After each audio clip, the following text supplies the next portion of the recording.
Oi, gente. Então, eu sou o Guilherme e eu vou dar hoje uma aula sobre metodologia científica.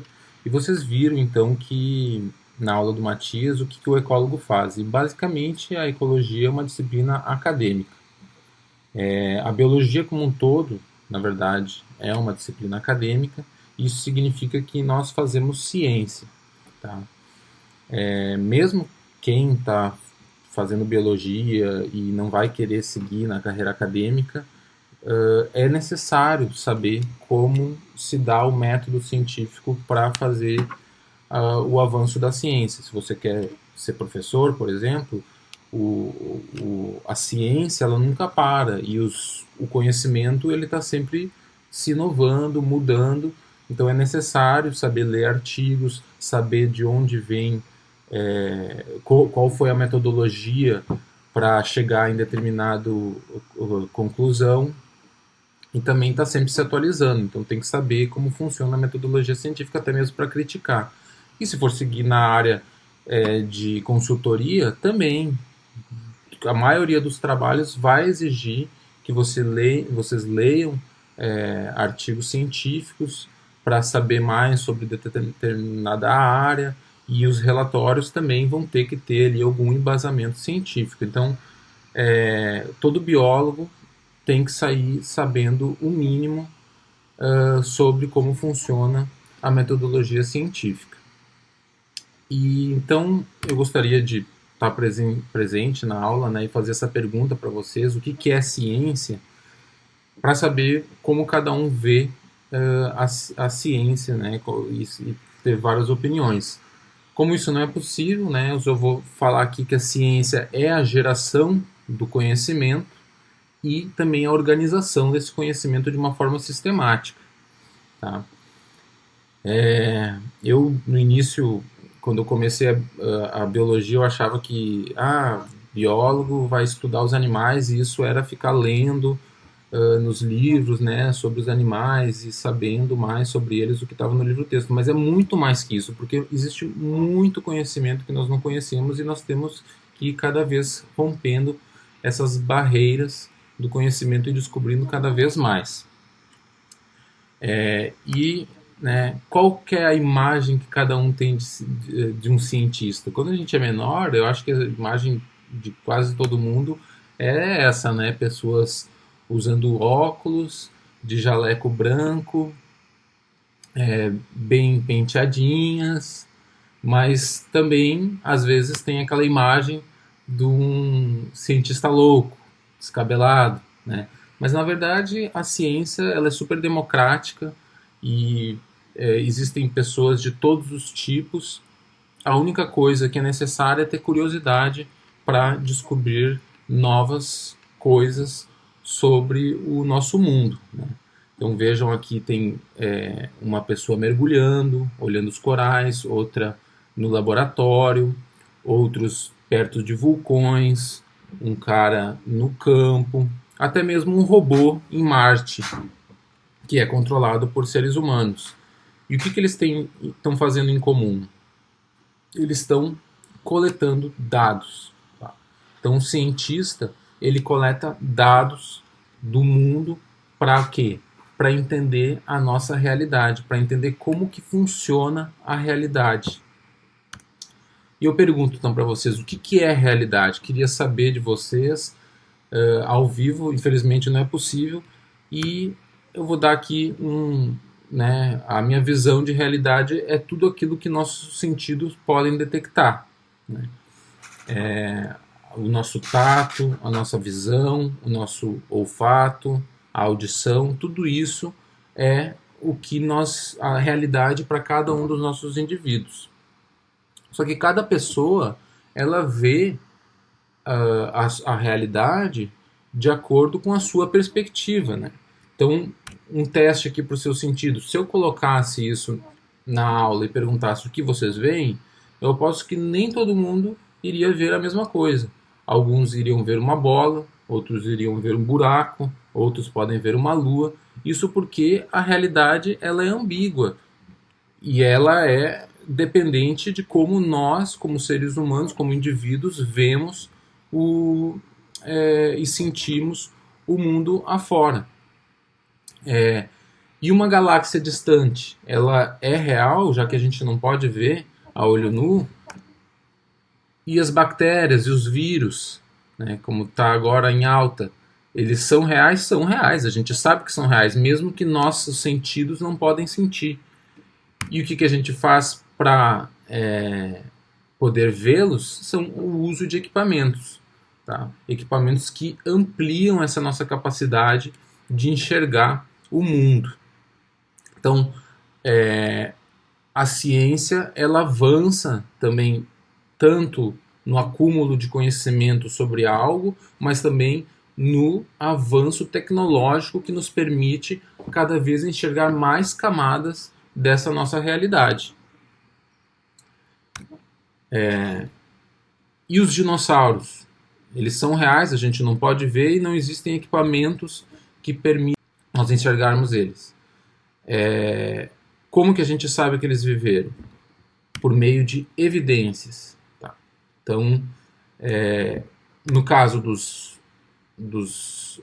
dinossauros, nós temos os fósseis, que são evidências indiretas do passado. Quando a gente sabe como aquele material foi formado, entende isso com ciência, a gente começa a ver como era a realidade do passado.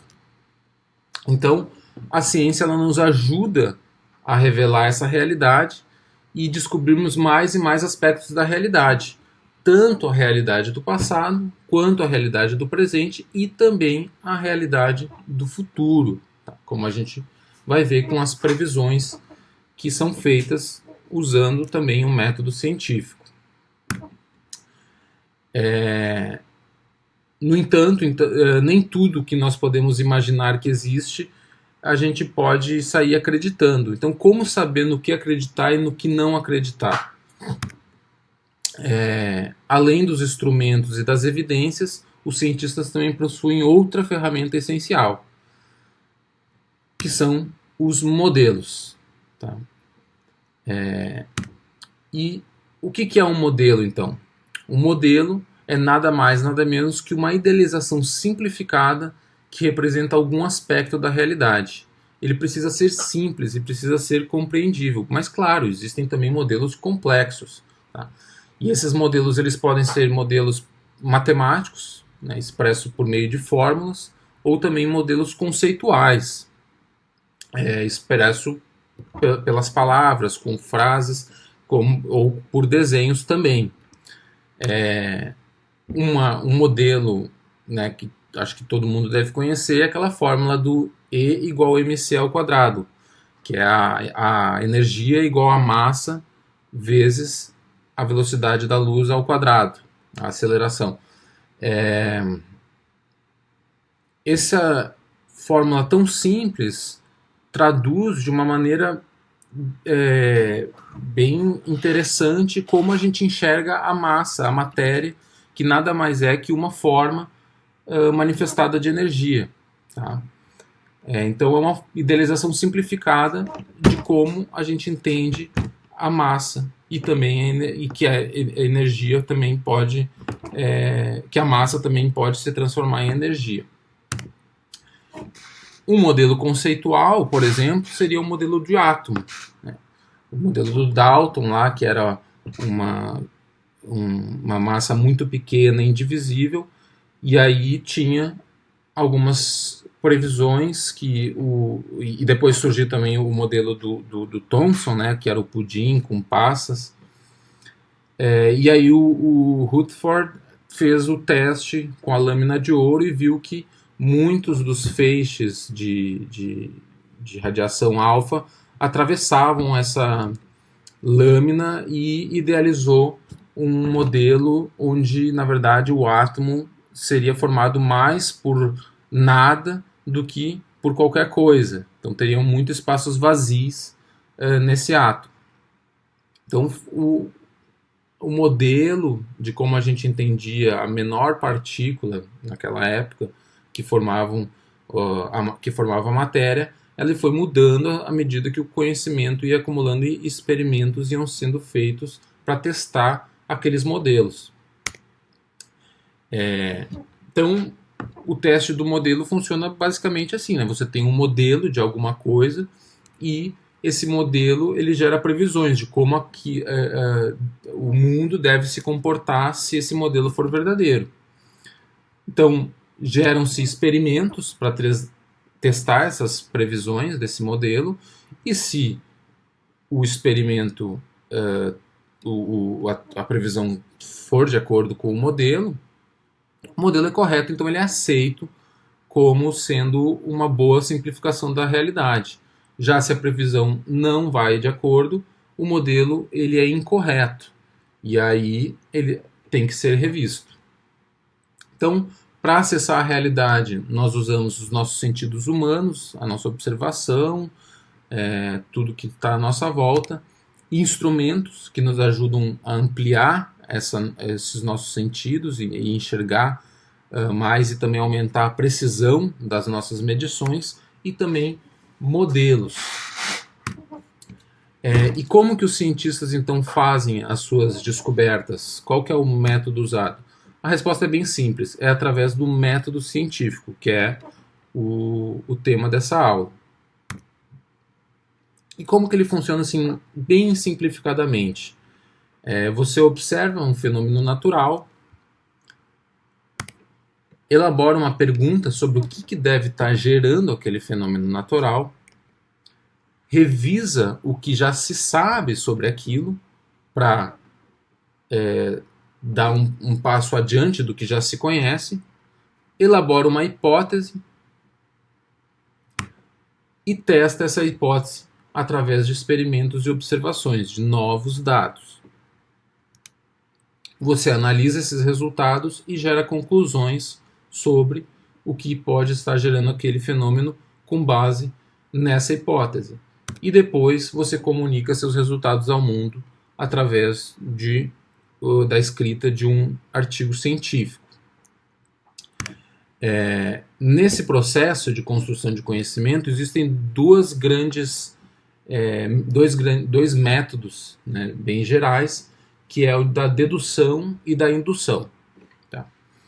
O da dedução, ele parte de uma verdade mais geral e universal para tirar uma conclusão mais particular. Já o da indução, você parte de algo mais particular para gerar uma conclusão mais geral. Deixa eu deixar isso explicado de forma um pouco mais simples, mais didática. Por exemplo, no método da dedução, nós teríamos aqui duas premissas e uma conclusão. Primeira premissa maior: todas as formigas da floresta de Harvard são do gênero Myrmica. A segunda premissa: eu amostrei uma formiga na floresta de Harvard.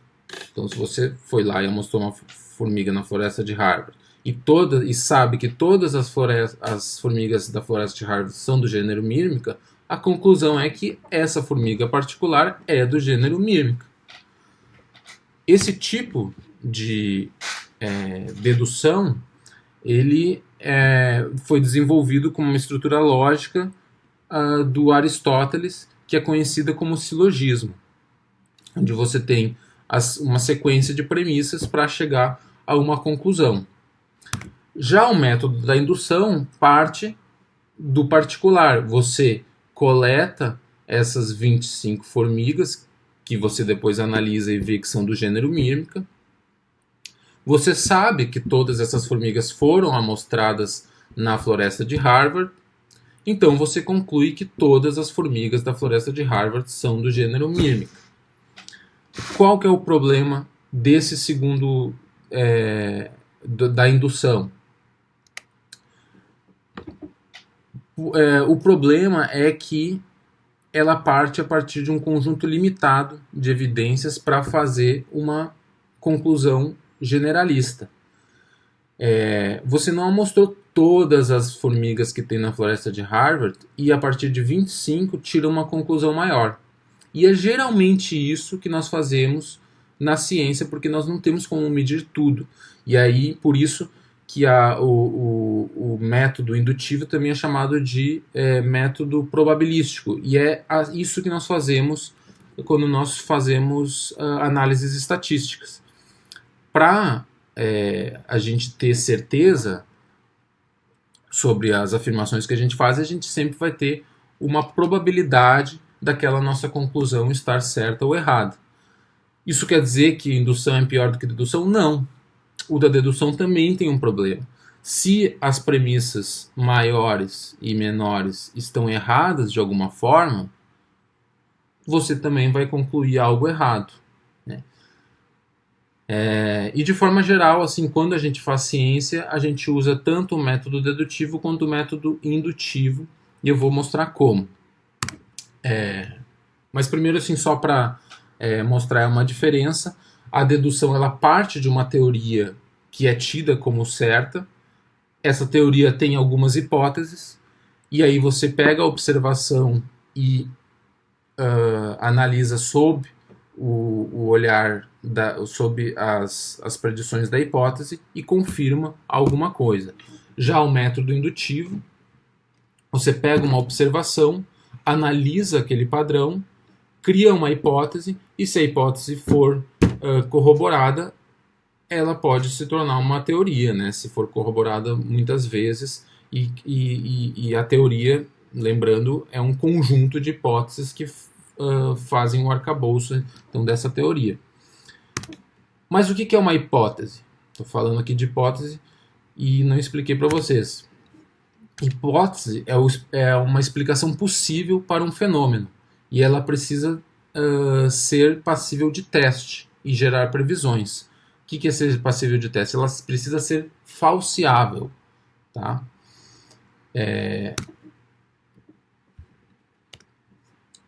O método indutivo, então, ele começa com uma observação de um fenômeno.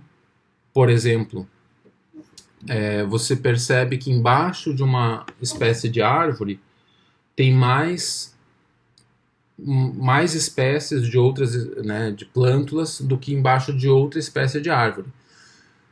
E aí, nessa que tem mais, é uma espécie frutífera, e na que tem menos é uma espécie dispersa por vento, frutos secos, que não atraem animais. Então você tem essa observação e cria uma hipótese. Será que embaixo dessa espécie frutífera tem mais espécies porque ela atrai mais pássaros, eles trazem mais sementes? Então, essa é a hipótese, e a predição seria de que, se essa hipótese está correta, você teria uma chuva de sementes maior, de mais espécies, embaixo da espécie frutífera em relação à espécie que não é frutífera. Aí você faz um experimento ou uma amostragem para testar essa predição. Como é que você faz? Bota um coletor de semente embaixo de cada uma dessas espécies, replica, né? Não é só um indivíduo de cada, mas faz vários, e observa para ver se realmente vai ter mais número de espécies, de sementes de espécies caindo embaixo da espécie frutífera do que na espécie que não é frutífera. E aí? O que foi achado? A nova observação ela corroborou a predição? Se não corroborou, teve o mesmo número de espécies caindo embaixo da espécie frutífera e da espécie dispersa pelo vento, então a hipótese ela tem que ser modificada. Bom, não é porque ela atrai mais espécies de animais, é talvez porque a espécie frutífera ela tenha menos competição de raízes. Aí você gera uma outra predição que gera um outro experimento, excluindo as competição de raízes, e gera novas observações. Uma coisa importante é que você não pode testar uma hipótese com os dados que te fizeram gerar aquela hipótese. Quando você tem uma hipótese, você busca novos dados para testar aquela hipótese. Senão, o pensamento fica circular. Tá? Então, nesse novo experimento, foi lá e viu que, na verdade, quando você isola a competição de raízes, quando faz trincheira, as espécies cresciam mais embaixo da espécie que era que era dispersa por vento, e quando fazia trincheira embaixo da que não era dispersa por vento, não tinha diferença. Isso quer dizer então que a competição de raízes ali embaixo não era muito importante. Então talvez esse fosse um mecanismo que trouxesse mais espécies. A competição embaixo da espécie dispersa por vento era muito forte e ela diminuía o número de espécies embaixo dela. E aí a hipótese é verdadeira. Qual que é a vantagem então desse método indutivo? Ela enfatiza então essa ligação entre os dados e a teoria, porque a gente tem que gerar uma hipótese e previsões, e aí testa essas previsões, permite então construir e modificar hipóteses, e assim vai acumulando o conhecimento. E a desvantagem é que ela considera somente uma hipótese inicial, que você tem que ir testando ela, e isso pode demorar muito o processo de geração de conhecimento. Principalmente se a hipótese for errada, e depois você pega uma outra hipótese e a hipótese é errada, e isso pode atrasar muito a geração do conhecimento. E a outra desvantagem, que eu considero também uma das principais, é que ela deriva exclusivamente de observações empíricas. Você gera uma hipótese a partir de observações. Porém, muitas hipóteses importantes elas surgiram antes de dados críticos necessários para testá-las. E vou dar aqui o exemplo máximo, a teoria da evolução de Darwin. O Darwin ele sugeriu que as características eram herdadas, eram passadas de geração em geração. O mecanismo para isso ele não sabia. Porém, a teoria até hoje ela é aceita, claro, ele não acertou tudo, mas a base dos fundamentos da teoria evolutiva eles continuam sendo aceitos. E a descoberta do DNA e dos genes e de tudo que a gente conhece hoje sobre genética veio muito depois. Porém, ele gerou uma hipótese lá antes mesmo de ter os dados para poder testá-la. Outra teoria, a teoria da relatividade do Einstein,